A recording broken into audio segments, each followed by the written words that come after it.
Have you ever been sick and you took a nap, but you weren't sure if it was a nap or actually sleeping for the night? Where you slept and you wake up and you're still so groggy and out of it that you don't know if it was a little quick half an hour or if you slept overnight. Let's say you look at the clock and it says 7. And then you look out the window and it's kind of bright but kind of dark. And you're like, oh, is this 7 a.m. or 7 p.m.? Is this dusk or dawn? Can't tell. Now again, 7 on the clock isn't going to help you anything. But if you looked and it said 12, and then you looked out the window, I would really hope you can tell if it's 12 a.m. or 12 p.m. It's not dusk or dawn. It is midnight or noon. And that should be crystal clear. If it's not, you're really sick. Okay? Now, there's a verse in the Book of Mormon, in Moroni chapter 7, where Mormon describes discerning truth and error and makes it such an easy choice that he says one is like the daylight and the other is like the dark night. Now, my hat's off to you, Mormon, that for you, discerning truth and error is so crystal clear that it's a high noon, midnight kind of differentiation. Unfortunately, my choices don't always seem to be that clear. And there are times where I'm caught more at a 7 than a 12, caught between dusk and dawn, and I can't really tell what time it is. Well, you know what would help me in those kinds of moments? Be patient and wait. Because if it's getting brighter, it must be 7 a.m. If it's getting darker, it must be 7 p.m. In other words, if I can't always tell in the moment if this is truth or error, be patient and give it some time and ponder where it leads. And will it lead toward greater darkness? Or will it lead toward greater light? That will help me recognize truth from error. That seems to be what the Lord is hinting at in section 50, verse 23 to 25. He says, that which doth not edify is not of God, and is darkness. That which is of God is light. Now, stop there, and you're thinking, okay, I'm supposed to recognize darkness from light. Mormon says it's easy. I don't always have that gift. But then notice what he says next.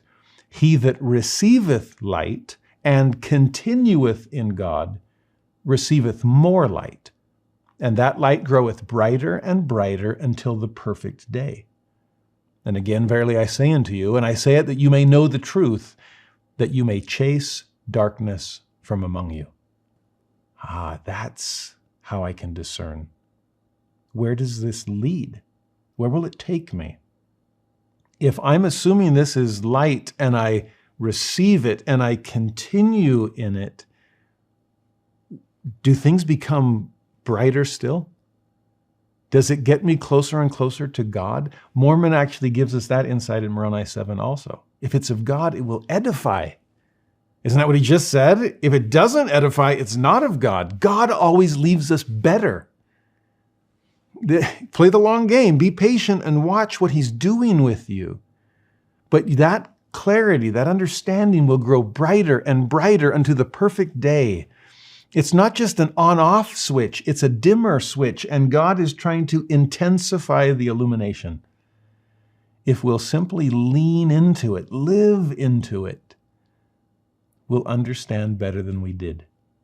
We'll be closer to God than we once were. This is how we grow. To me, there's something beautiful about allowing movement to clarify. I remember a great conversation with a class once where we were talking about, are your choices more black and white or are they more shades of gray? And most students admitted, it seems like a lot of shades of gray. And I said, okay, well, what do you make of Mormon's black, white, night, dark, that kind of thing? And I don't know. Is that it just have to be on a higher level and then it becomes crystal clear? Maybe.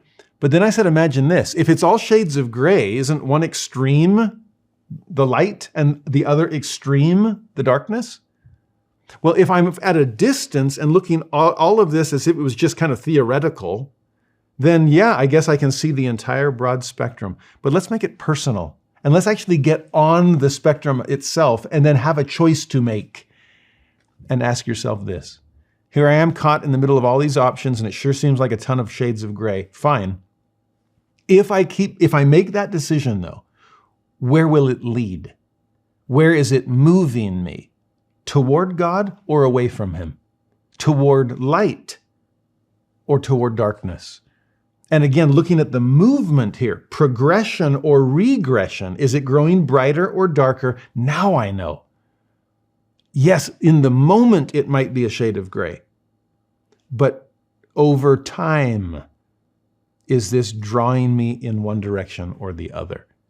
If we can look to that, we will have a better idea of which direction we're headed in.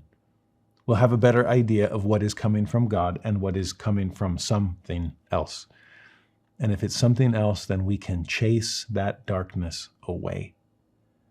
I'm so grateful for the phrase that the Lord uses here. It grows brighter and brighter unto the perfect day. So if we are seeking that kind of perfection, follow the light. And Jesus, who is the light of the world, will illuminate the path ahead of us. And as we move in that direction, brighter and brighter, clearer and clearer, we will someday be surrounded, swallowed up in His perfect light.